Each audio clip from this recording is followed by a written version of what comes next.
Hello everyone, I am Ravi Jain. आज हम letter of credit या डॉक्यूमेंट्री क्रेडिट का जो पार्ट 7 देखेंगे। इसमें हम कुछ और प्रीवियस ईयर के क्वेश्चंस सोल्व करेंगे ताकि हमारी कंसेप्चुअल अंडरस्टैंडिंग और अच्छे से डेवलप हो जाए।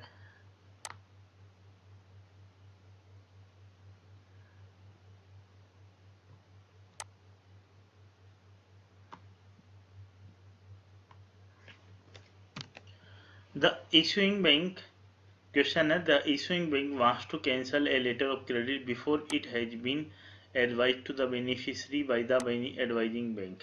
मतलब एडवाइजिंग बैंक यहाँ से ये एप्लीकेंट है, एप्लीकेंट, ये इशूइंग बैंक, ये है बेनिफिशियरी और ये एडवाइजिंग बैंक। इसने इशू कर दिया, इसने इसको बोला कि भाई तुम एडवाइज करो और ये एडवाइज करने वाला है। What is the advise option available, पर ये जो है इशूइंग बैंक को कैंसिल करना है। Wants to cancel a credit, cancel करना है, तो what is the option available to the issuing bank. Issuing bank को क्या ऑप्शन अवेलेबल है ये हमें देखना है। पहला ऑप्शन है इशूइंग बैंक में cancel the LC any time. तो हम लोग जानते हैं कि पहली बात तो ये है कि जब इसमें कुछ नहीं दिया हुआ है एलसी के बारे में, तो वो जब भी एलसी होगी तो वो कौन सी एलसी मानी जाएगी, हम लोग इरिवोकेबल एलसी मानना है बाय डिफॉल्ट। कौन सी एलसी मानना है, इरिवोकेबल एलसी। एक तो इसमें वो कंसेप्ट यूज है, कंसेप्ट ये तो एनी टाइम तो वाला तो आंसर वैसे ही गलत होता है, तो ये ऑप्शन तो कट ही गया। The issuing bank must obtain the consent of the beneficiary, issuing must recall the LC from the advising bank. Recall करना ही तो चाहता है वो, तो ये तो हो ही नहीं पा रहा, तो ये तो हो ही नहीं सकता। ये तो वही बात बोल रहा है जो वो चाह रहा है कि रिकॉल करना चाहिए। Issuing bank should seek permission from the advising bank. उससे परमिशन से कुछ नहीं होता, एडवाइजिंग बैंक तो केवल एडवाइज कर रहा है। तो क्या करना पड़ेगा, बेनिफिशियरी की कंसेंट चाहिए और तभी क्या कर सकता है, वो कैंसिल कर सकता है लेटर ऑफ क्रेडिट। तो जो इस क्वेश्चन में आप देख रहे होंगे कि जो ऑप्शंस हैं वो जस्ट थोड़ा सा उनको इस तरीके से बनाया गया कि लगेगा कि यार वो ऑप्शन भी ठीक है, पर इसका आंसर आप केवल ऑप्शन से भी सोच सकते हैं अगर आपको बिल्कुल कंसेप्चुअल अंडरस्टैंडिंग है तो। A letter of credit was issued in favor of Assam International on 12th December 2018. मतलब LC shows the latest shipment date as on or before 15th January. Which of the following is the shipment date under this LC? The letter of credit issue किया गया 12th December 2018 और उसमें LC में ही mention है, ये LC है, ये जो है ये एलसी डॉक्यूमेंट है, ये इशू किया गया 12/12/18 को। और उसमें एक क्लोज है, वो क्लोज क्या बोलते हैं कि शिपमेंट कब करना है, शिपमेंट ऑन और बिफोर 15th जनवरी 2019 को। ठीक है, तो which of the following is the shipment date, 10th to 12th January, obviously नहीं। 11 to 19th जनवरी, नहीं। Any time before 15th January, obviously none of this तो होगा ही नहीं। ये ऑप्शन बिल्कुल, ये क्वेश्चन बिल्कुल स्ट्रेट फॉरवर्ड है, बस थोड़ा सा आपको कंफ्यूज करने के लिए दिया हुआ है लैंग्वेज को, ताकि अगर आपने बिल्कुल नहीं पढ़ा हो तब आप इसका आंसर नहीं दे सकते, अदरवाइज इसका आंसर दे सकते हैं। और ऐसे क्वेश्चन अगर नहीं भी पढ़ा हो तो जो एलसी वाला जो चैप्टर है इसमें मैंने ऑब्जर्व किया है कि जो सारे क्वेश्चन हैं वो केवल सिंपल बेसिक अंडरस्टैंडिंग से रिलेटेड है। इससे आगे हम कुछ केस स्टडी भी करेंगे। इस वाले चैप्टर में वो कुछ भी ध्यान नहीं रखना है, बिल्कुल सिंपल जो क्वेश्चन में दिया उसके हिसाब से आप आंसर दे पाएंगे। A revolving credit does not means a letter of credit which is available for use on in any country covering many shipments up to a particular period time to particular amount or both, which can be easily transferred by beneficiary to easily supply. So does not mean, इसका मतलब आपको does not mean से पहले do not mean के, does not mean की बजाय आपको ये जानना है कि what does it mean, what does it mean, ये बेसिकली वो क्वेश्चन है। तो आपको पता है कि भाई जो रिवॉल्विंग क्रेडिट है वो हम लोग करते हैं जब पार्शियल शिपमेंट्स हो, पार्शियल पेमेंट हो, तो भाई वही लेटर ऑफ क्रेडिट काम में आता जाएगा, बार बार रिवॉल्व होता जाएगा। रिवॉल्व का मतलब बार बार काम में लेते जाएंगे। तो सेकंड इज द करेक्ट, तो जिसमें भी सेकंड है वो नहीं मीन करेगा, जिसमें भी सेकंड है वो आंसर गलत, जिसमें भी सेकंड है वो गलत, तो आंसर क्या हो जाएगा? बी। फर्स्ट और थर्ड गलत है, कोई भी कंट्री में यूज हो ऐसा नहीं है, जो जो बेनिफिशियरी की कंट्री उसमें यूज होगा, चाहे एप्लीकेंट की, which can be easily transfer to, नहीं। तो ये आंसर क्या हो गया? वैसे भी आप देख सकते हैं जिसमें भी सेकंड आ रहा है वो आंसर नहीं होगा, तो इसको क्वेश्चन को ये करना है, what does it mean second, तो सेकंड मीन करता है, तो उसका आंसर क्या हो जाएगा? ये हो जाएगा। Under UCP 600 which of the following refers to term presentation. Presentation का मतलब क्या होता है? प्रेजेंटेशन का मतलब होता है जो बेनिफिशियरी है वो जो भी डॉक्यूमेंट्स हैं जो रिक्वायर्ड है under LC, he will present it to the bank. जो भी नॉमिनेटेड बैंक होगा या नेगोशिएटेड बैंक है उसको वो क्या करेगा? नॉमिनेटेड बैंक को क्या करेगा? डॉक्यूमेंट देगा। तो डिलीवरी को प्रेजेंटेशन थोड़ी बोलेंगे। एलसी में वैसे भी हमने देखा है कि गुड्स का कोई लेना देना नहीं है। Delivery of documents under a advising letter of credit, ये तो है ही नहीं प्रेजेंटेशन का मतलब। Delivery of documents to issuing bank और नॉमिनेटेड बैंक, ऑब्वियसली ये बिल्कुल पूरे। Delivery of commercial invoice to importer, नहीं ये तो होता ही नहीं, तो सी आंसर इसका हो जाएगा। बिल्कुल सिंपल है पर कंसेप्चुअल है। Which of the following can be used an alternative to transferable letter of credit. Transferable letter of credit क्या था ये आपको जानना जरूरी है कि भाई जो हम लोग क्या कर सकते हैं कि भाई मान लो कि एक प्राइमरी बेनिफिशियरी है वो किसी मल्टीपल उसको तोड़ सकता है, जैसे मान लो कि 2-3 उसको ट्रांसफ़र कर सकता है, फिर फर्दर सेकेंडरी बेनिफिशियरी को दे सकता है, 1-2-3 को दे सकता है कुछ पार्ट्स में, इस तरीके से वो हो गया ट्रांसफर। इसकी जगह अल्टरनेटिव का मतलब सेम नहीं पूछा है कि भाई ट्रांसफरेबल की जगह सेम ही है, ऐसी बात नहीं है। तो बोल रहा है कि अल्टरनेटिव इसका कौन सा अल्टरनेटिव यूज कर सकते हैं, ये काफ़ी अच्छा क्वेश्चन है। तो वो पहले तो अपन देखेंगे ऐसे क्वेश्चन जो भी आएंगे अपन को जो भी कंसेप्चुअल पता है नहीं है, पर हम उन आंसर्स को जरूर हटा देंगे जो कि क्या बोल रहेंगे, वो आंसर हम लोग वो आंसर हटा देंगे जो कि हम लोग ऑप्शन से एलिमिनेट कर सकते हैं, क्योंकि हम यूज करेंगे option elimination method. Option elimination method, तो आप लोग देख सकते हैं कि बी ऑप्शन तो कट जाएगा, ये तो अलग ही बात बोल रहा है। Irrevocable confirm letter of credit, ये तो अलग चीज़ है। सारे letter of credit generally irrevocable होते हैं, आप जब कंफर्मिंग बैंक से अलग से कंफर्म कराते हो तो कंफर्म्ड हो जाते हैं। ऐसे ट्रांसफर लेटर ऑफ क्रेडिट का ट्रांसफरेबल तो हो नहीं सकता आंसर, तो आंसर रहा बैक टू बैक और revolving credit.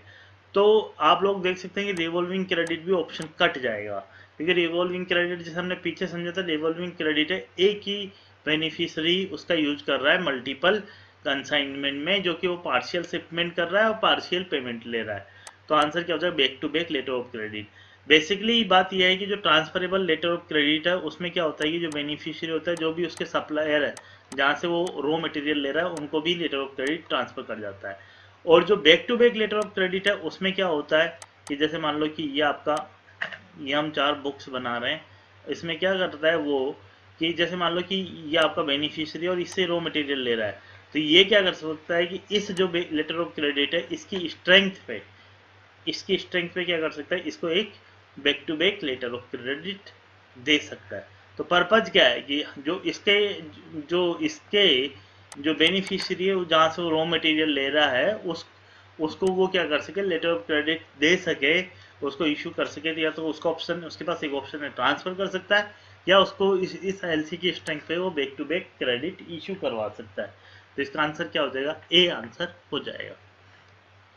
A green clause letter of credit is not an extension of. तो ये बोल रहा है कि ग्रीन क्लोज जो एलसी होती है वो किसका एक्सटेंशन नहीं है, तो हमें फिर वही जानना है कि किसका एक्सटेंशन है, ऑफ व्हाट एक्सटेंशन। तो ऑप्शन दिया हुआ है transferable credit, confirm revocable credit, red close का। तो ये रेड क्लोज का एक्सटेंशन नहीं है, तो रेड क्लोज का तो एक्सटेंशन है, तो ये किसका एक्सटेंशन है? रेड क्लोज का तो एक्सटेंशन है, ग्रीन क्लोज वाली एलसी। अगर आपको रेड क्लोज और ग्रीन क्लोज के बारे में, एलसी के बारे में नोट्स बनना है तो आप मेरे पार्ट 2 पार्ट 3 देख सकते हैं, वहाँ पर आप अच्छे से समझाया और गया है। तो क्या होगा कि आंसर में जहाँ भी थर्ड है वो आंसर तो कट जाएगा, क्योंकि किसका एक्सटेंशन है? रेड क्लोज का है। तो मतलब ना तो ट्रांसफरेबल का है ना कंफर्म का, तो आंसर क्या हो जाएगा? ए आंसर हो जाएगा। क्लियर है?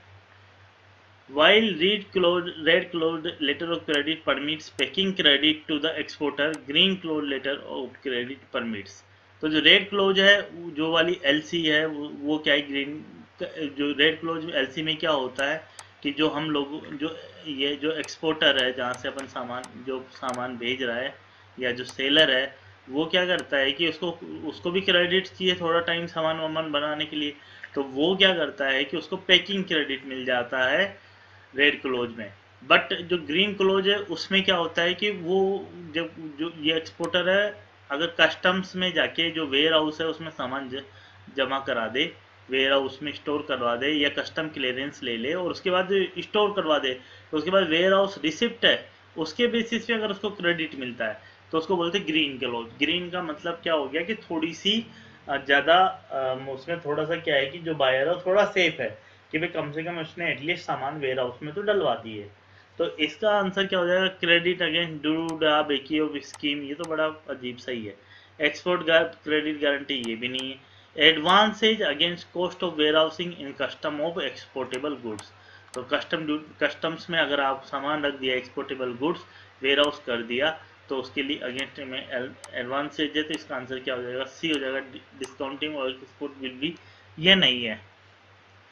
अब इसी की तरह हमने जो ये है कि भाई what is the of balance sheet risk. ये जो है ये वैसे अलग चैप्टर का कंफ्यूजन है, पर हमने ये लिया है क्योंकि जो क्या है कि ये भी आपको एक कंसेप्चुअल क्लियरिटी लाएगा, एज वेल एज आपका जो है मान लो कि एलसी से रिलेटेड है। तो जो ऑफ बैलेंस शीट रिस्क होती है उसका मतलब होता है कि वो रिस्क, जैसे मान लो कि बैंक ने एलसी इशू किया है, और फॉर एग्जांपल मान लो जो इम्पोर्टर है उसने उसको डिफॉल्ट कर दी, जो इम्पोर्टर है उसके बिहाफ पे किसी बैंक ने एलसी इशू किया है, और इसने एलसी इशू किया तो इसको पेमेंट भी करना पड़ेगा, इसने सारा पेमेंट कर दिया पर इम्पोर्टर ने इसको पेमेंट नहीं किया। तो उस केस में जो डिफॉल्ट होगा वो बैंक के ऊपर आ जाएगा। तो ये क्या बोलते हैं कि ये चीज़ है ना, एलसी हुआ या बैंक गारंटी, अगर बैंक गारंटी में डिफॉल्ट हुआ, उस केस में जो बैंक को पेमेंट देना पड़ रहा है, एक्स्ट्रा बैंक का जो एक्स्ट्रा खर्चा हो रहा है, जो कि ऐसे नहीं होता अदरवाइज, ये डिफॉल्ट के केस में यूँ हो रहा है। तो ये क्या है कि ये बैलेंस शीट में नहीं आती है रिस्क, तो इसलिए इसको क्या बोलते हैं, ऑफ बैलेंस शीट रिस्क बोलते हैं। और ये जब होता है जब ये रेगुलर नहीं है, ये तभी होता है जब कोई डिफॉल्ट होता है। तो ये contingent in nature, obviously it can occur on accounts of issues guarantee credit lines and letter of credit. बिल्कुल सही बात है। बैंक्स कमिटमेंट में happen on account of failure to meet payment obligation. बिल्कुल सही बात है। तो आंसर क्या हो जाएगा, फर्स्ट सेकेंड एंड थर्ड। ऐसे एक क्वेश्चन है इंपोर्ट, इसमें हम लोग क्या देखेंगे कि crystallisation, import bills drawn under letter of credit must be crystallized into rupees on the day from the date of receipt of documents if not paid by that date। इसमें क्या है कि ये जो कंसेप्ट है ये काफ़ी अच्छा है, इस पे बेट भी काफ़ी क्वेश्चन आ जाते हैं। तो इसमें एक कंसेप्ट है वो है crystallization of foreign currency liability. Foreign currency liability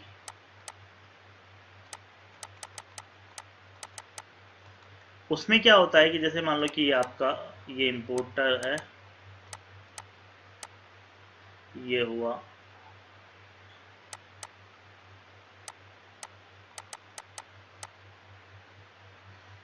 exporter, और ये आपका पास हो गया issuing bank, LC issuing bank है, इंपोर्टर है इंडिया में, और मान लेते हैं एक्सपोर्टर है चाइना का, और या यूएसए का मान लेते हैं हम लोग, हम यूएसए का मान लेते हैं, और ये मान लो कि यहाँ पर एडवाइजिंग बैंक है जो सारे काम कर रहा है, नॉमिनेशन सब कुछ काम कर रहा है, कंफर्मिंग का सबका वही काम कर रहा है।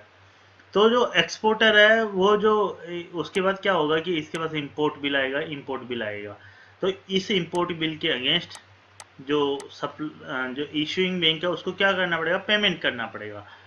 और जो इंपोर्टर है ये इंपोर्टर को देगा यही बिल, इंपोर्ट बिल, ठीक है। और इंपोर्ट बिल किस में होगा, डॉलर में होगा, कि मान लो पेमेंट करना है डॉलर में। अब ये जो फॉरेन करेंसी लायबिलिटी है, अब मान लो कि इसमें क्या है कि इसने इंपोर्ट, इसके पास डॉक्यूमेंट्स आए, इसको पेमेंट करना है, और मान लो कि कुछ सर्टेन टाइम दिया हुआ है, जैसे मान लो कि 10 दिन दिए हुए हैं। अगर 10 दिन के बाद भी इंपोर्टर ने इंपोर्टर ने इसको पेमेंट नहीं करा, इंपोर्टर ने इसको पेमेंट नहीं करा, इंपोर्टर किस में पेमेंट करेगा, रुपए में पेमेंट करेगा। और उसके बाद क्या होगा कि डॉलर, वो इंपोर्टर रुपए में पे करके डॉलर का मतलब एक्चुअली डॉलर में पेमेंट करेगा उसको, अल्टीमेटली इंपोर्टर को उतने डॉलर देने हैं, वो जो उस दिन की रेट है उसके हिसाब से उसको वो क्या करना है, इंपोर्टर को डॉलर देने हैं। पर उस टाइम क्या होगा कि अगर मान लो कि 10th डे तक भी वो पे नहीं करता है, तो जो इशूइंग बैंक है उसके उसके उसकी तो लाइबिलिटी है, किस में लाइबिलिटी है उसकी, पेमेंट करने की डॉलर में लाइबिलिटी है। और ये डॉलर में लाइबिलिटी किस में हो गई, फॉरेन करेंसी लाइबिलिटी हो गई। तो फॉरेन करेंसी लाइबिलिटी सही नहीं है। अगर मान लो एक्सचेंज रेट ऐसी हुई कि जो डॉलर है वो उसका पेमेंट करना, डॉलर और ज़्यादा स्ट्रोंग होता गया और उसको डॉलर में पेमेंट करना है, तो वो सही नहीं रहेगा, क्योंकि उसमें ज़्यादा फिर उसके पास क्या है, लाइबिलिटी बढ़ती जाएगी। तो इसलिए उसको क्या करना चाहिए, इस फॉरेन करेंसी लाइबिलिटी को किस में कन्वर्ट करना है, इंडियन करेंसी लाइबिलिटी में, या जो डोमेस्टिक करेंसी वाली लाइबिलिटी में कन्वर्ट करना पड़ेगा। उसको किस में कन्वर्ट करना पड़ेगा, डोमेस्टिक करेंसी वाली लाइबिलिटी में कन्वर्ट करना पड़ेगा, उसको रुपए में बदलना पड़ेगा। तो इस तो क्या करना, अगर मान लो इंपोर्टर ने पेमेंट नहीं किया उस केसेज में, तो उस केस में क्या करता है कि वो क्या करता है बैंक क्या करता है कि इसको बिल सेलिंग रेट पे, ये क्या करता है, बिल जो है उसको सेलिंग रेट पे क्या करता है, जो इंपोर्ट बिल है उसको वो बिल सेल कर देता है, इंपोर्ट बिल है वो उसको सेल कर देता है बिल सेलिंग रेट पे। मतलब बेसिकली क्या है कि बैंक को डॉलर में पेमेंट करना है, तो बैंक क्या करता है कि डॉलर सेल कर देता है, डॉलर सेल कर देता है, डॉलर सेल करता है किसको, इंपोर्टर को डॉलर सेल कर देता है, और उससे उसके बदले में क्या ले लेता है, रुपए ले लेता है। तो बिल सेलिंग रेट से डॉलर सेल करके और रुपए बैंक ले लेता है। तो बैंक विल बाय आईएनआर, और जो डॉलर है वो सेल कर देता है, और बिल किस में होगा, डॉलर में। तो इसमें कौन सी रेट एप्लीकेबल होगी, बिल सेलिंग रेट एप्लीकेबल होगी, और उसको वो क्या करेगा, फॉरेन करेंसी लाइबिलिटी को इंडियन करेंसी लाइबिलिटी में या डोमेस्टिक करेंसी लाइबिलिटी में बदल लेगा, ताकि एक्सचेंज रेट रिस्क है उसको एलिमिनेट किया जा सके। ये भी क्वेश्चन एग्जाम में आ सकता है कि भाई क्यों करता है कन्वर्ट।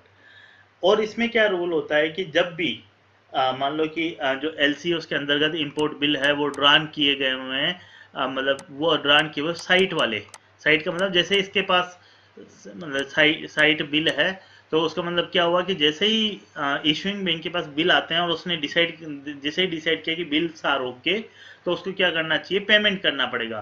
तो उसके बाद क्या होगा कि मान लो इंपोर्टर को बोलेगा कि भाई मेरे को पेमेंट करो, तो वो इंपोर्टर ने मान लो उसको डॉलर में पेमेंट करने से मना कर दिया। इंपोर्टर डॉलर में पेमेंट कर सकता है ना उसको, कि मान लो कि $500 की एलसी के अंतर्गत पेमेंट करना है, तो इंपोर्टर उसको $500 देगा, चाहे वो मार्केट से लेके दे, कहीं से भी लेके दे, वो बैंक को तो बस पेमेंट पैसे चाहिए। पर प्रॉब्लम है कि मान लो कि उसने नहीं दिए उसको, तो इसको तो पेमेंट करना पड़ेगा।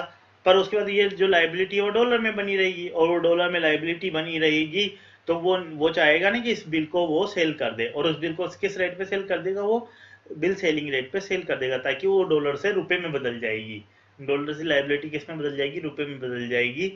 तो इस केस में हालांकि उसके पास इंपोर्टर से अभी भी पेमेंट नहीं है, इसलिए इसको लाइबिलिटी बनी रहेगी उसके पास। तो इस केस में क्या है कि जो ये लाइबिलिटी जो है, ये लाइबिलिटी है वो, अगर मान लो कि साइट वाला बिल है, तो उसको क्या करना है कि जो क्रिस्टलाइजेशन वाली प्रोसेस, इस प्रोसेस को बोलते हैं crystallization of foreign currency bill.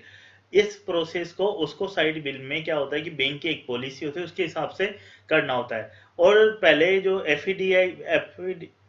एफईडीएआई का जो रूल्स थे उसके अकॉर्डिंग 10th डे में करना होता था, जब भी रिसिप्ट ऑफ डॉक्यूमेंट से साइट एलसी के अंतर्गत किस में करना होता था, 10th डे में।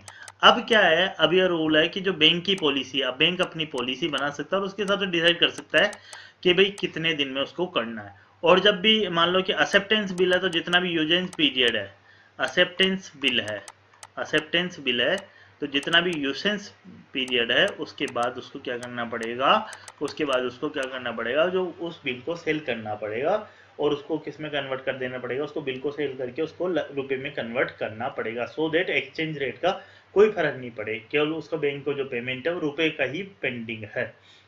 क्लियर है ये concept.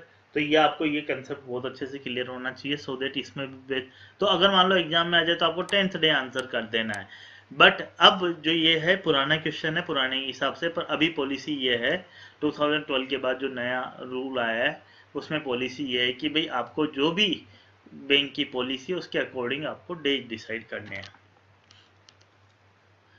Which of the following would bring about off balance sheet risk for a financial institution? कौन सी चीज है उसके कारण ऑफ बैलेंस शीट रिस्क होगी? A bank issues a letter of credit, an insurance company buys some corporate bond, a credit union receives saving deposit, a pension fund। तो ये बिल्कुल simple question है, जब भी लेटर ऑफ क्रेडिट में या चाहे बैंक गारंटी इशू करेगा तब कौन सी रिस्क का ऑफ बैलेंस शीट रिस्क, जो कि इस बैलेंस शीट पे नहीं आती है। एक और क्वेश्चन लेते हैं। Mister Ram banking with Dhanlaxmi bank, an agricultural entrepreneur growing vegetables in greenhouse technology in Khaman wants to update his farmhouse with modern machinery. He is importing the same from a Chinese manufacturer MS Joans Leaching Beijing से खरीद रहा है, जो कि banking करता है China development bank for total cost of $500। ये जो कंपनी है has issued an invoice stating that sale transaction must be backed by LC, मतलब LC खुलवानी है। As such, Mr. Ram approaches Dhanlaxmi Bank for opening of LC in foreign currency $। Dhanlaxmi bank China foreign correspondent bank, जो इसके Dhanlaxmi bank का जो China वाला foreign correspondent bank है उसका नाम है बैंक ऑफ चाइना बीजिंग। इसका मतलब क्या है कि इसने यहाँ पर जो अपना अकाउंट है वो मेंटेन कर रखा है, नोस्ट्रो अकाउंट जो है वो मेंटेन कर रखा है। अब ये जो इसमें क्वेश्चन पूछ रहा है कि भाई एप्लीकेंट ऑफ एलसी कौन है, बेनिफिशियरी, एलसी ओपन कौन करेगा, इश्यू कौन का, एडवाइजिंग और कंफर्मिंग बैंक कौन है, नेगोशिएटिंग बैंक कौन है और रिम्बर्सिंग बैंक कौन है। तो इसमें जो है अपन इसको ऐसा डायग्राम बना लेते हैं। तो जिसमें एप्लीकेंट है वो कौन होगा, मिस्टर राम होगा, वो अप्लाई करेगा एलसी के लिए। और वो किसके पास जाएगा, जो उसका बैंक है। उसका बैंक कौन सा है, उसका जो बैंक है वो बैंक है धनलक्ष्मी बैंक, जिसके साथ भी वो क्या कर रहा है, ही इज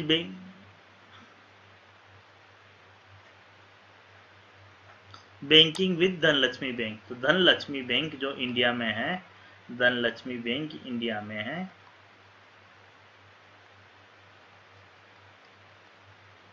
और ये जो कंपनी MS ज्वांच LLC, ये जो कंपनी है ये अपनी बैंकिंग किसके साथ कर रही है, ये बैंकिंग अपनी ये जो कर रही है वो करी China development bank, China development bank के साथ। बट एक और बैंक हमारे साथ मौजूद है, उस बैंक का नाम क्या है, उस बैंक का नाम है बैंक ऑफ चाइना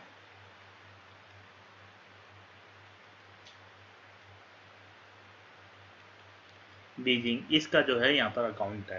तो एप्लीकेंट ऑफ एलसी कौन हो गया, मिस्टर राम हो गया, ठीक है। और बेनिफिशियरी कौन सा हो गया, मिस्टर MS जो ये कंपनी है ये बेनिफिशियरी होगी। बैंक किस और एलसी किससे खुलवाएगा, धनलक्ष्मी बैंक से वो एलसी खुलवाएगा।